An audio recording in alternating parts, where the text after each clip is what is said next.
Olá pessoal, tudo bem com vocês? Hoje vamos falar sobre a diferença de sensores, tá? Das câmeras que a gente encontra aí disponíveis no mercado.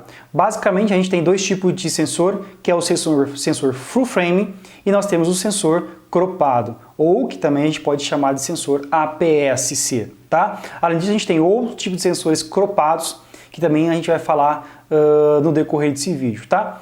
Basicamente, na era aí analógica, a gente tinha um filme chamado filme 35, que o tamanho do filme era 36 por 24 milímetros. E aí quando surgiu as câmeras fotográficas digitais, a gente passou a ter os sensores full frame, que correspondia ao mesmo tamanho do filme 35 milímetros, tá? Então é o mesmo tamanho, por isso que daí a gente chama de full frame, tá? O termo full frame quer dizer full, cheio, frame, foto. Aí depois a gente passa a ter os sensores cropados, né? O termo cropado vem de crop, de corte, né? Então são sensores menores, tá?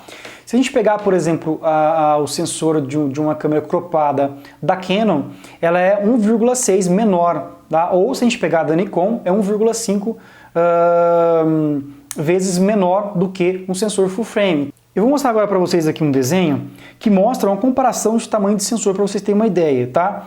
Repare que nessa imagem que eu estou mostrando para vocês, a área maior, né, do retângulo, que é uma área roxa, ela corresponde a um sensor full frame, tá?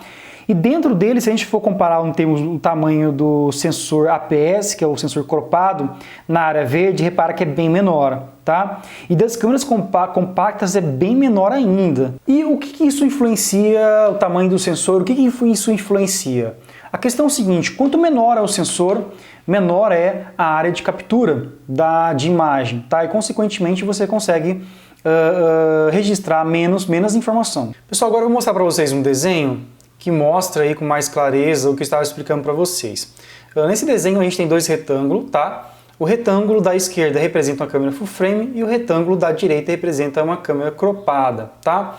Analisando a câmera full frame, a gente tem as seguintes informações. A parte vermelha representa o sensor, tá?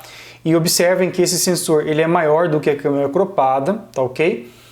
E aí é o seguinte, a gente tem duas linhas que saem do sensor, passa pelo ponto focal, que é aquele pontinho, aquele quadradinho pequeno, branco, tá? E lá na frente projeta um ângulo de visão, tá?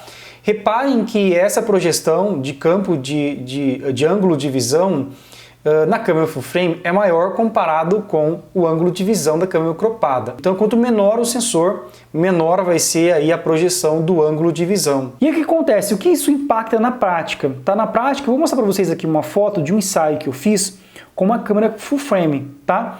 É uma câmera aí 36 por 24 milímetros, tá? Então, se vocês observarem, na câmera full frame, eu tenho uma imagem muito bem aberta, tá? E se eu trocasse e pegasse uma câmera cropada com a mesma lente no mesmo local, eu ia ter uma área menor. Reparem que nesse retângulo você tem aí um retângulo amarelo que corresponde a um sensor cropado da Canon, tá? Isso é 1,6 menor do que um sensor full frame. Pessoal, é justamente por isso que quando você está usando uma lente numa câmera full frame e numa câmera cropada, dá diferença, tá? O ângulo de visão ele é totalmente diferente. Então, por exemplo, se você pegar uma lente 50mm numa câmera full frame, você vai ver exatamente 50mm. Porém, se você usar numa câmera cropada, como vai ter um fator de crop, você vai ter um ângulo de visão menor, tá? Para vocês terem uma ideia mais ou menos, é só multiplicar 50mm por 1,6 e vai dar aproximadamente a 80mm mais ou menos. Pessoal, uma câmera full frame, além de ter um sensor mais avançado, um sensor maior, geralmente as câmeras full frames elas têm mais recursos, tá? Por exemplo, elas fazem fotos mais rápidas, elas conseguem fazer fotos em ambientes mais extremos, por exemplo, com menos luz, por exemplo. Então, além de ter uma câmera, além da full frame ter um sensor mais evoluído, um sensor maior, ela também tem mais recursos comparado com câmeras cropadas, tá? As câmeras cropadas geralmente são mais simples. Além de ter um sensor menor, a construção também é mais simples, tem menos recursos também, tá ok?